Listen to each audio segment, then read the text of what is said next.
আজকে বন্ধুরা আপনাদের সামনে আর একটা রেসিপি নিয়ে চলে এসেছি আমরা টক ঝাল মিষ্টি আচার।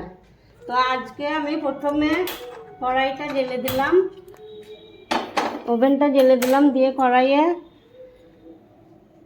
দিতে হবে 2 চামচ সরষের তেল। তার জন্য লাগছে শুকনো লঙ্কা, ধনে, জিরে, 5 ফোড়ন, বিট লবণ, এমনি লবণ, আর ফোড়নে দেব শুকনো লঙ্কা, 5 ফোড়ন আর চিনি। এবার আমি কড়াইয়ে তেল দিলাম,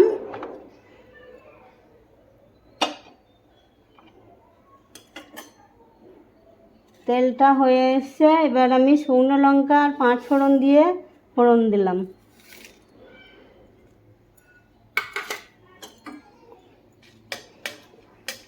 শুকনো লঙ্কাটা 5 ফোড়নটা একটু ভাজা ভাজা হবে, আর তখনই দিয়ে দেবো আমরা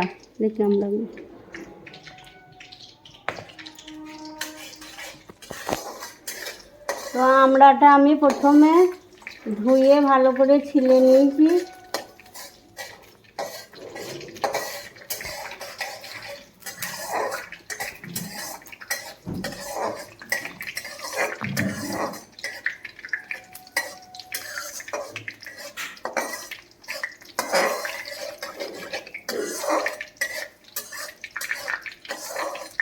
আমি এখানে 2 কেজি মতো আমরা নিয়েছি, ওই জন্যে 8টা শুকনো লঙ্কা আর অল্প একটু 5 ফোড়ন দিচ্ছি। এবার আমার ফোড়নটা হয়ে গিয়েছে, এবার আমি আমড়াগুলো ঢেলে দিচ্ছি।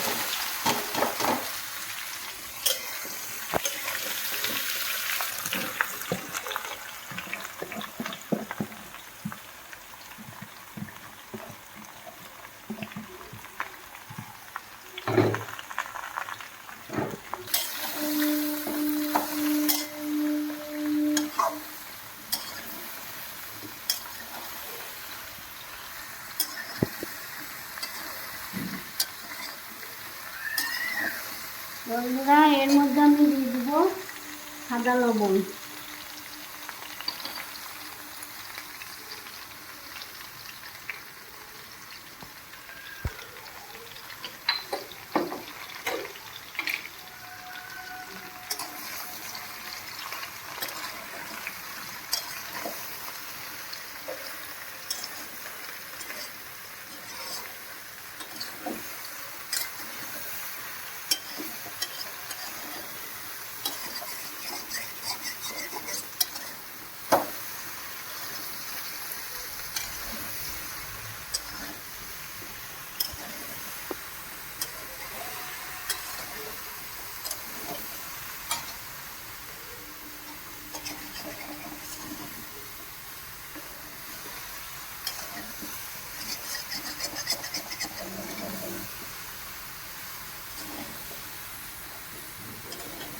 তো এবার আমি দিয়ে দেবো চিনি। আমি 2 কেজি আমরা, ওই জন্য 2 কেজি চিনি দিচ্ছি।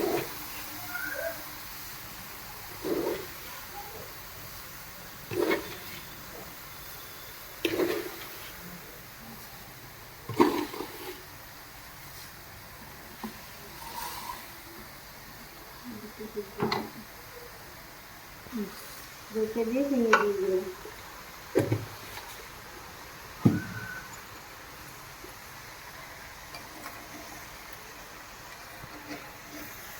আর একটু জল দিয়ে দিতে হবে, কলার মতো একটুখানি পানি দিয়ে দিলাম।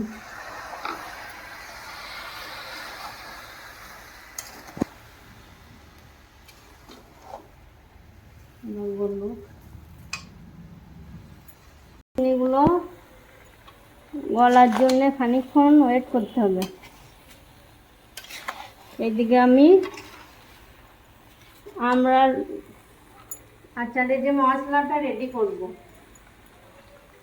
এইটা এইদিকে চিনিটা গলতে থাকুক, আমি এইদিকে আমরা মশলাটা রেডি করব। প্রথমে আমি একটা ফ্রাই প্যান বসিয়ে দিলাম, তারপরে আমি এই মশলাগুলো একটু ভেজে নেবো। আমি দিয়ে দিলাম ধনে।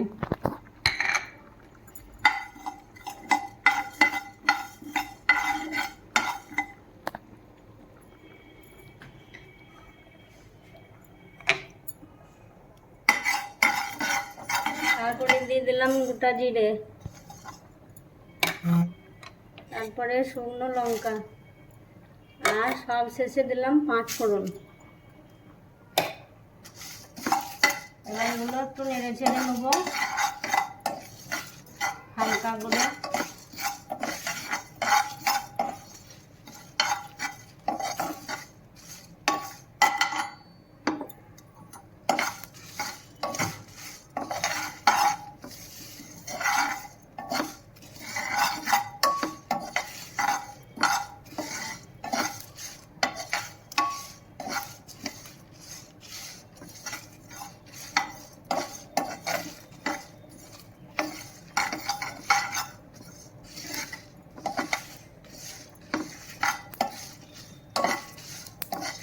তো আমার এই মশলাটা তৈরি হয়ে গিয়েছে।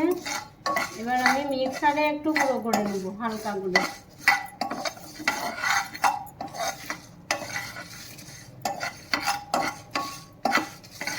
এবার এই মশলাটা ফ্রাই হয়ে গিয়েছে।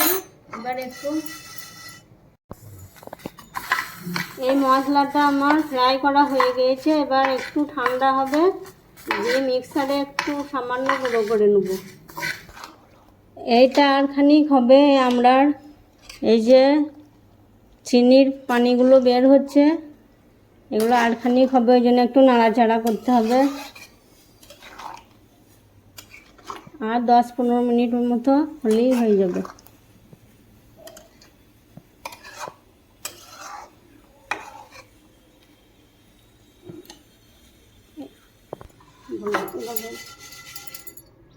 এবার আমি এই মশলাটা একটা মিক্সার গ্রাইন্ডার মেশিনের উপর নিয়েছি। এবার আমি এটা গুঁড়ো করে নেবো সামান্য একটু।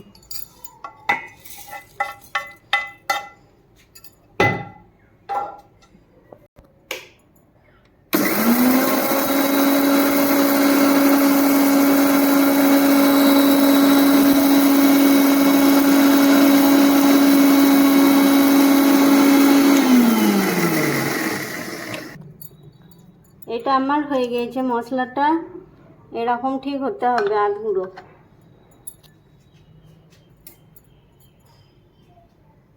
বন্ধুরা দেখুন কত চিনির পানি বের হয়েছে। এই পানিটা সব শুকাবে, তবে আমড়াটা মানে আচারটা রেডি হবে।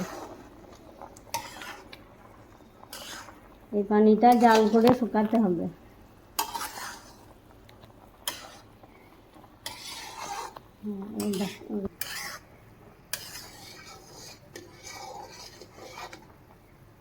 এটা সব সময় রান্না করে তো নেড়ে যেতেই হবে।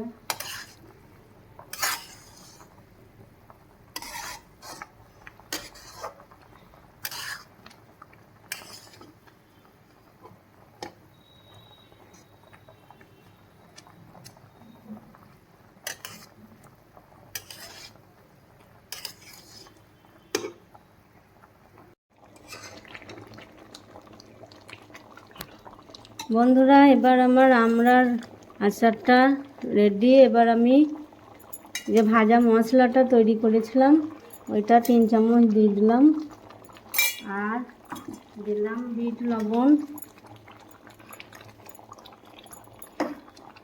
আর দিলাম ভিনিগার, যাতে আমড়ার আচারটা নষ্ট না হয়ে যায়।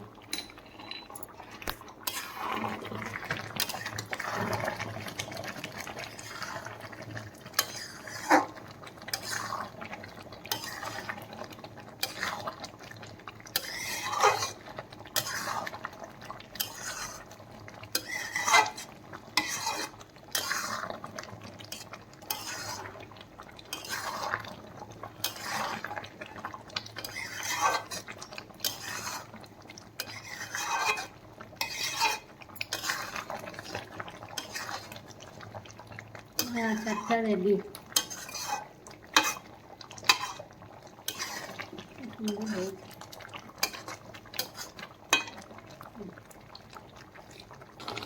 ধরো এবার আচারটা রেডি হয়ে গেছে, এবার পরিবেশন করার জন্য রেডি।